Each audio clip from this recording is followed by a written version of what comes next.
Katakan ada pihak yang diuntungkan, lalu kemudian karena tidak melontarkan keberatan atau mungkin tidak merasa bahwa tidak perlu gitu protes kepada KPU karena merasa ya sudah terima saja, ini juga apapun keputusannya akan dilakukan begitu. Kalau Bang Rey melihat dari ini baik seperti apa, Bang Rey? Apakah memang ada yang diuntungkan begitu, Bang Rey? Iya, sebetulnya apapun desainnya bisa saja menguntungkan satu dua calon. Itu sangat mungkin. Oleh karena itulah kemudian setiap pasangan calon itu diundang untuk berbicara tentang desain apa yang kira-kira mempertemukan mereka semua. Nah, sekarang kita sudah dengar. Pertama, tidak ada pembicaraan soal model desain yang disebutkan oleh KPU yang sekarang. Pertanyaannya, dari mana KPU mengusul membicarakan itu? Format yang sekarang ini gitu. Sementara belum dibicarakan dengan para tim pasangan calon presiden gitu. Nah, yang kedua adalah, kalau menurut saya begini, kalau itu sudah merupakan ketetapan KPU, yaitu ketetapan yang tidak disetujui oleh setidaknya dua pasangan calon presiden, gitu. Karena bagaimanapun ya ketetapan ini harus tetap mendapat persetujuan dari dua pasangan calon presiden. Nah, keduanya itu keberatan karena menganggap bahwa tafsir terhadap aturan itu nggak begitu. Tadi memang saya sudah menyebutkan tadi kan, kalau kita baca penjelasan dari undang-undang itu, di situ itu memang dipisahkan.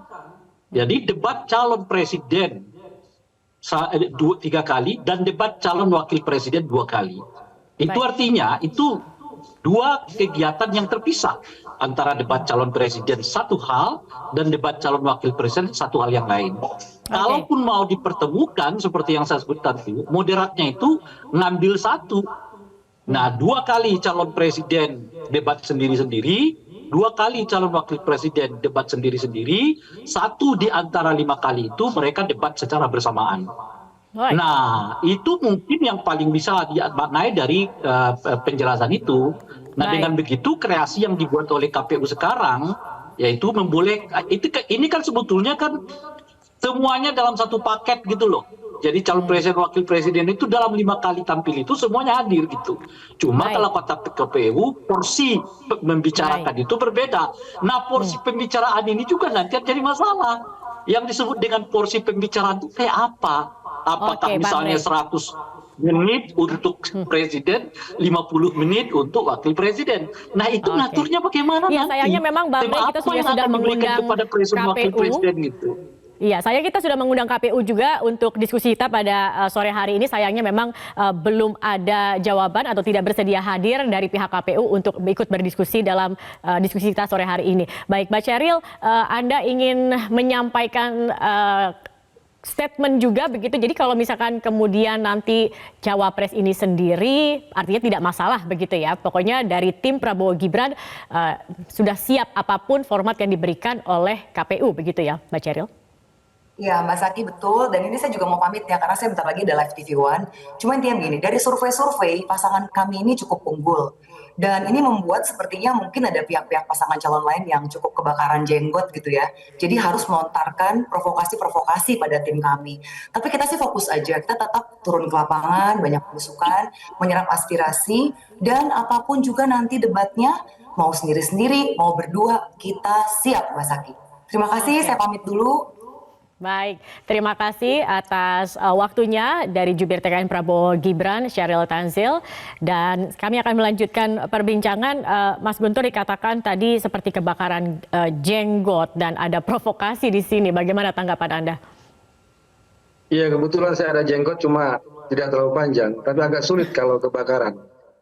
Kemudian terkait dengan tim kami sudah mengatakan keberatan dan menolak perubahan format debat tersebut karena itu merupakan penyimpangan terhadap undang-undang dan juga pelanggaran terhadap aturan permainan karena pertandingan ini sudah dimulai.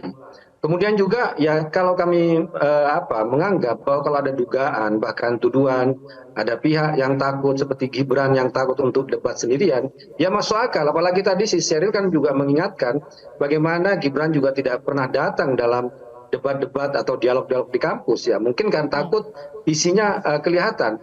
Karena apa? Ketika itu dihadapkan dengan mahasiswa yang kritis, kemudian juga profesor yang luar biasa, maka mungkin ada kegugupan. Ya, itu berbeda. Misalnya apa yang dipamerkan dengan dialog misalnya di beberapa tempat yang mungkin itu hanya konstituennya sendiri, masanya yang didatangkan sendiri, atau bisa jadi juga pertanyaannya disiapkan. Ini kan model kelompok pencapir zaman Orde Baru, atau dialog model Kim Jong Un yang di Korea Utara yang semuanya direkayasa, maka itu berbeda dengan dialog di kampus yang harus menghadapi mahasiswa yang kritis, profesor, guru besar yang juga kritis, dan disitulah kita melihat bahwa mungkin saja bahwa dugaan, bahwa tuduhan Gibran takut untuk berdebat sendirian bisa masuk akal dengan ketika kita melihat rekam-rekam jejak sebelum ini, di mana Gibran juga menghilang dari acara-acara debat dan dialog di kampus, kecuali di acara-acara yang diadakan oleh kelompoknya sendiri, oleh masanya sendiri, dan bisa jadi pertanyaan juga sudah disiapkan, dan mungkin juga template jawabannya. Demikian, terima kasih. Oke, baik. Mas Angga, Anda mau menanggapi Mas Angga? Iya, kalau misalnya berdasarkan catatan kami ya, pasangan kami adalah salah satu yang paling rajin datang ke acara debat yang disiapkan oleh kampus, oleh bagaimanapun tercatat yang sudah kami catat sampai per tanggal 20-an November itu kita sudah datang di sekitar 20-an acara yang bicara tentang gagasan, baik itu capres maupun cawapres. Sehingga bagi kami debat itu salah satu hal yang biasa gitu ya, hal yang bukan hal yang baru buat Pak Anies Baswedan dan Gus Muhaimin Iskandar. Rekam jejak mereka sejak mahasiswa sudah cukup panjang. Debat adalah salah satu kesempatan untuk mereka menyampaikan secara luas tentang gagasan dan pikiran mereka dan kemampuan misalnya problem solving ketika ditanya oleh panelis-panelis gitu. Jadi ini adalah haknya masyarakat sebenarnya untuk dapat gambaran tentang pemimpin mereka akan seperti apa, sehingga didorong untuk bagi semaksimal mungkin para capres dan cawapres mengeluarkan kemampuan maksimalnya tadi. Jadi jangan cuma ada di forum-forumnya sendiri, tapi juga datang ke forum-forum yang netral dan kalau bahasa kami adalah netral dan hostile gitu kira-kira. Sehingga kemampuan capres dan cawapres itu benar-benar teruji, gagasannya bisa jadi berubah gitu ya, setelah dikritisi gitu jadi lebih tajam. Sehingga Indonesia akan dapat pemimpin yang terbaik untuk mereka di 2024 sampai 2029. Gitu kira-kira Mas. Baik. Bang Rey, kalau dari Bang Rey sendiri seperti apa? Karena kalau ada pernyataan Perludem juga yang menyatakan bahwa ada tindakan yang tidak biasa dari KPU begitu ya terkait dengan format debat cawapres ini. Ini ada dua tim yang kemudian akan melayangkan protes begitu Bang Rey. Bagaimana kemudian dari sikap KPU seharusnya dan kalau kemudian KPU tetap kekeh begitu dengan format yang mereka inginkan atau yang mereka sudah sepakati sendiri begitu. Nah ini bagaimana Bang Rey? Iya, kecurigaan ada apa dengan KPU itu ya memang makin mendapat legitimasi. Karena faktanya kan 2 dari 3 pasangan calon presiden ini protes format perubahan itu gitu. Nah kalau 2 dari 3 ini protes, maka pakai dasar apa KPU menetapkan format baru? Kalau terus dipaksakan, ya tentu pertanyaannya ada apa dengan KPU kok? Yang berkepentingan dengan debat itu kan sebetulnya bukan KPU tapi paslon gitu dan masyarakat tentu saja secara umum. Nah sekarang masyarakat dulu kalau kita baca-baca di berbagai media sosial itu inginkannya itu ya format kayak 2019. Jadi calon wakil presiden itu ya sendiri-sendiri, calon presiden itu ya sendiri-sendiri. Itu juga yang kita baca kan di media sosial saat ini gitu.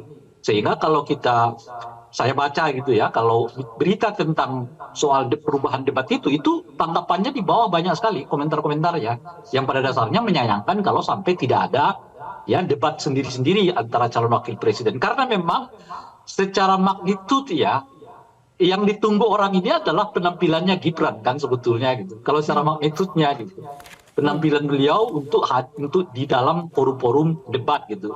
Nah, anehnya ketika publiknya sangat ingin serius ya melihat pertunjukan itu malah ya kan dikaburkan oleh KPU dengan membuat format seperti yang sekarang gitu. Maka lagi-lagi pertanyaannya adalah ada apa dengan KPU itu satu. Nah, yang kedua saya mau menanggapi tadi itu Cheryl, sayang dia udah pergi. Agar tidak seperti cerdas cermat. Banyak format yang dipakai itu. Misalnya dengan mengurangi durasi pertanyaan dari panelis. Biarkan saja antara pasangan calon presiden jual beli isu gitu, jual beli ide gitu. Jadi porsi untuk mereka diperbanyak. Kalau bisa 1 jam dari 150 menit itu, porsinya adalah jual beli ide. Jadi apa aja dipertanyakan dari tema yang sudah disebutkan di atas gitu. Sementara pertanyaan panelis itu cukup 50 menit yang terakhir gitu, atau yang di depan gitu. Nah sehingga dengan begitu kita tidak menonton satu debat yang yang monoton gitu, tapi dengan mereka dipersilakan untuk saling mengungkap, dinamis ya, memaknai, mempertanyakan, mungkin debatnya jauh akan lebih seru gitu. Oke, baik. Kita akan lihat apakah kemudian KPU akan mengubah lagi begitu format dari debat Cawapres ini sendiri. Seharusnya kalau ini memang berdasarkan kesepakatan, kalau sudah ada 2 yang protes, ini KPU harus memikirkan ulang terkait dengan format debat Cawapres ini sendiri. Terima kasih banyak sudah bergabung bersama kami, Mas Angga, Mas Guntur Romli, dan juga Bang Ray Rangkuti, serta tadi juga sudah ada Mbak Cheryl Tanzil yang bergabung. Selamat sore. Jelajahi cara baru mendapatkan informasi. Download Metro TV Extend sekarang.